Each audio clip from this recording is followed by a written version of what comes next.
Welcome to this explainer, made by Forge College. If you've been following along in our capstone series, you know that in our previous architecture lesson, we basically built the brain of our AI agent. We've got this brilliant, sophisticated system just sitting there waiting to make brilliant moves. But, well, there's a catch, right?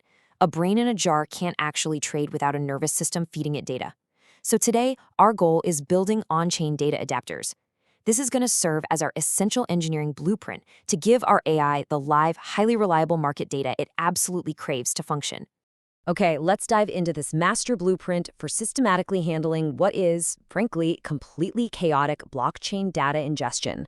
We'll hit the need for adapters, drafting the blueprints, normalizing the chaos, safety valves and caching, stress testing the bridge, and finally, getting ready for execution. Section 1. The need for adapters. Why build adapters? Well, think of your AI agent like a total genius who's lived their whole life in a windowless room. High IQ, sure, but absolutely zero idea what's happening outside. It desperately needs clean, live Python price inputs before it can safely execute any of its fancy trading logic. I mean, picture raw on-chain data. It's fast, it's furious, and honestly, it looks like a messy ticker tape in a foreign language. On the flip side, we have our PriceTick schema. This is that neat, color-coded, meticulously organized spreadsheet that our AI boss actually requires to do its job without throwing a total tantrum. So the crucial point is that an on-chain data adapter is simply a script. It subscribes to a price feed, like Pyth, and seamlessly transforms those raw Oracle account updates into normalized price objects. It essentially acts as the translation layer, the plumbing, if you will, running right between the raw data oracle and your agent's complex LLM engine. Section 2. Drafting the blueprints. Hands-on setup. Let's move over to the workbench for a second and lay out our tools. For this hands-on setup, you're going to need a basic note project, TypeScript for that sweet type safety, the Solana Web 3GS library, the Python network client, and Jest for testing. Oh, and you will absolutely need a DevNet or mainnet beta test RPC website URL configured in your environment variables. Honestly, the setup is super straightforward, so please don't let the raw realities of data ingestion intimidate you. It's just 4 steps. Step 1, set up Node and TypeScript. Step 2, configure those RPC environment variables. Step 3, initialize your Python client subscription. And step 4, write the normalization mapping. We're literally just taking raw numbers and slotting them into the correct boxes. Section 3, normalizing the chaos, formatting data. Now, subscribing to the feed is only half the battle, right? We still have to format this incoming fire hose of data perfectly for our agent's input queue. And this brilliantly illustrates exactly how we do it. Pyth gives us a price as an integer plus an exponent. We simply apply a scale factor using that exponent to get a normal decimal price.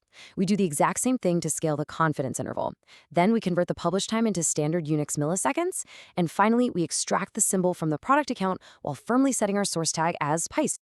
A quick, kind of lighthearted warning for you, though, watch your precision. Dealing with floating point math and massive exponents in JavaScript can be notoriously tedious, but taking the time to handle it carefully avoids data loss, and more importantly, it prevents your AI from hallucinating a catastrophic trade just because it moved a decimal place to the wrong spot. Section 4. Safety valves and caching. Handling network hiccups. Okay, so the data is flowing, it's formatted, but we've got to face the realities of real-world network plumbing. WebSockets drop. RPCs get throttled. It happens.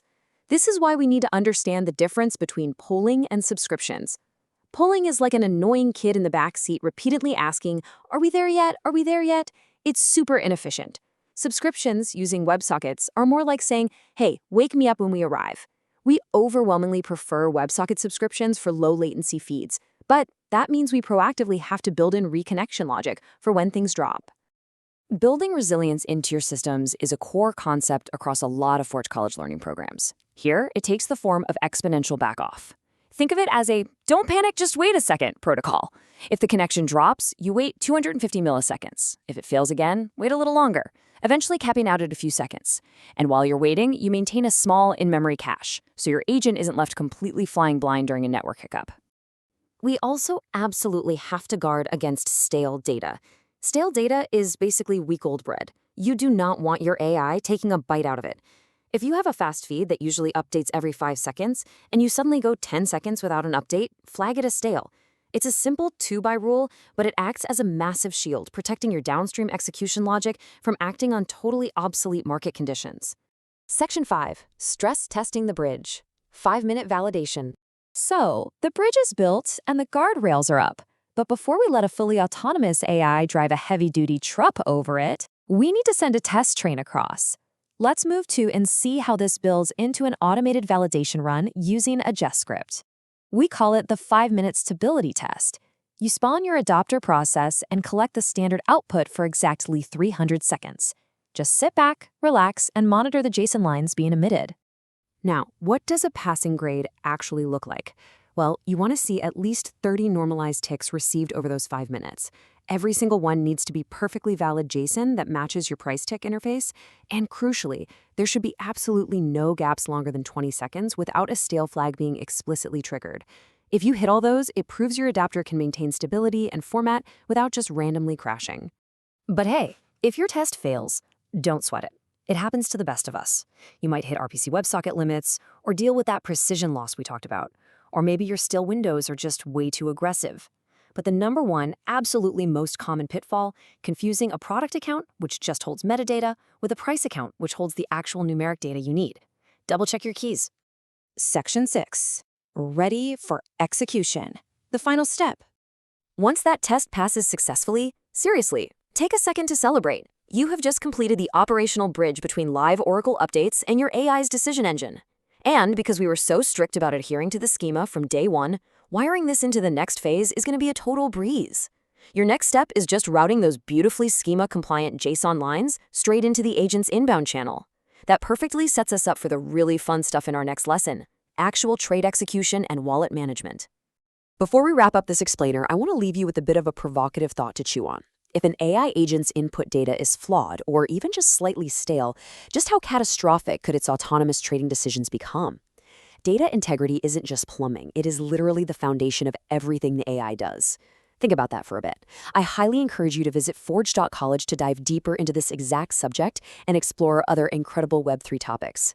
This explainer was made by Forge College. Thanks so much for learning with me today, and I'll catch you in the next one.